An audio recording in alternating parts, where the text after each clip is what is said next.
Hey y'all, and welcome to Brawl. My name is Brian, and this student goes on Tucker and airs these terrible grievances against her disgusting school. What did you do wrong in the eyes of the school, and how were you punished?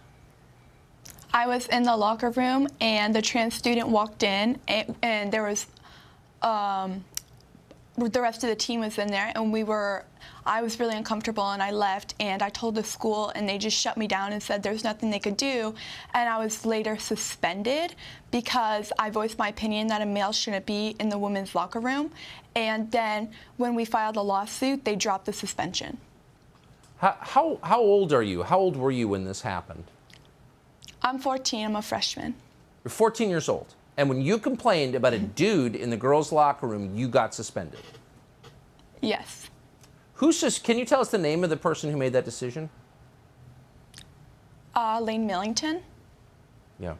And how did this adult communicate your suspension to you? What did you do wrong in the view of this adult?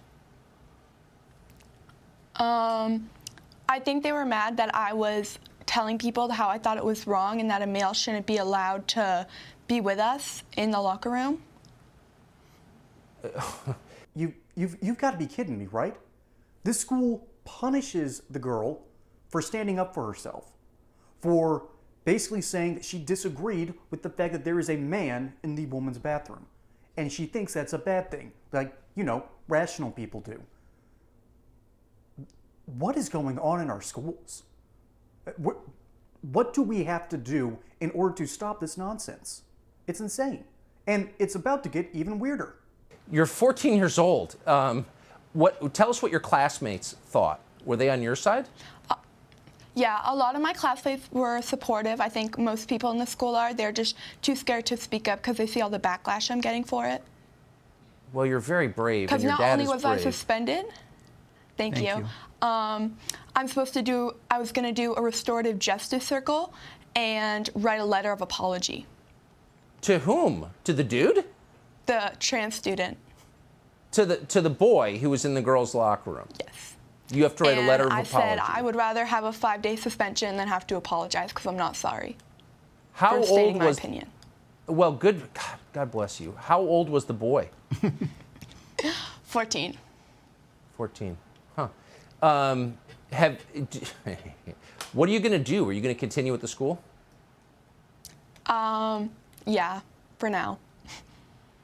It's all so unbelievable. It really is. Yes. And it's only when people like you, Travis Allen and Blake Allen, take the lumps, stand up, tell the truth for just basic human rights, like the right to change without some guy staring at you. It's only when you do that things get better. So I appreciate that you both did and that you're willing to talk on this show. Thank you. So let me get this straight. A girl says there's a man in the women's bathroom. She complains to the school. The school doesn't just do nothing, they do something worse. They punish the girl for complaining that someone was invading her private space. And now she has to lawyer up, and finally the school starts backing off their ridiculous actions. We live in a clown world. We live in an overly litigious clown world where the only way to defend our rights and defend ourselves is with lawyers. This is absolutely dystopian. It's a nightmare. And unfortunately, when we have to rely on lawyers, it means we can no longer rely on our liberties. However, we do need lawyers. And the good lawyers over at the ADF, the Alliance Defending Freedom, need your help. The FDA screwed up heavily and put an abortion pill on the shelves that sent women screaming to the hospitals. And this is now a case that's about to go before the Supreme Court, and they need your help and your donations, if you can, in order to pay for their excessive legal fees. That's just the reality of today's society, and in order to get any justice, we need to lawyer up. And in this case, with this lady, with this girl, she is trying to defend herself. She is trying to defend her spaces. She is trying to defend what should be specifically for women. There's a reason that we divide along the genders male and female. Males' bodies are different than women's bodies. Our hormones are different. Our bone structure is arguably different.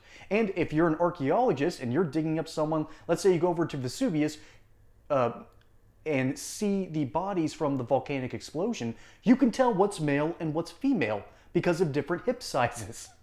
This isn't rocket science, and the left simply does not understand basic biology, and they are so afraid of their own people, their own side, that they will silence anyone who goes out against the narrative because they're afraid that they're going to get shouted down. They're afraid that their ideology is going to lose. They're afraid of the woke mob. Well, folks, I think the only way to make people understand how ridiculous this is to start lawyering up. And it's sad that we've come to this. And perhaps one day we'll understand what our liberties actually mean when our lawyers send us our bill. Folks, my name is Brian. Hope you enjoyed this segment here on Politibrawl. Don't forget to like and subscribe. Catch you on the next one. And until then, y'all have a good one.